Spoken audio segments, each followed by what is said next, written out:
Welcome to Soul Sparks, where every story is a light in the dark.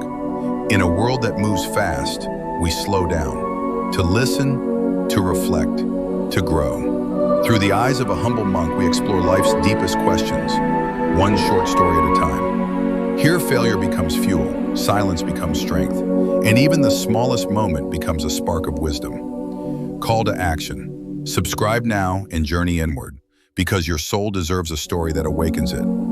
Peace to you, my friend. Sit with me for a while. Today, let's talk about something we all face, falling. Yes, those moments when we stumble, fail, or feel like we've lost our way. But what if I told you that falling isn't the end? It's an invitation, a gentle whisper from life saying, there is something here for you to learn. When I was a young novice, I once dropped a heavy brass bowl during our morning ritual. It cracked. I was devastated. Not because it was broken, but because I thought I was broken. My master walked over quietly, picked up the cracked bowl and smiled. He said, "Now it sings with more character." You see, the fall didn't ruin the bowl. It gave it a story. And that's what happens to us too. We fall so we can rise with more meaning. Falling brings us to the ground, both physically and emotionally. But have you noticed the ground is where seeds are planted? Sometimes we must fall so we can grow roots.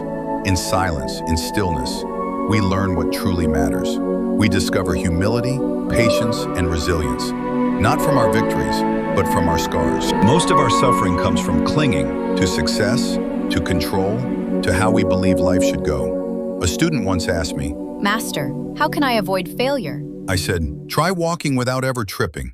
Now try living without ever learning." It is through falling that we become free. Not from mistakes, but from the fear of making them. The purpose of falling is not just to get back up quickly. It is to rise mindfully. Don't rush your recovery. Ask yourself, what has this fall taught me? Was it compassion, forgiveness, gratitude? In every fall, there is a mirror. And when we dare to look, we begin to see ourselves not as flawed, but as evolving. Life is not a straight path, it is a dance.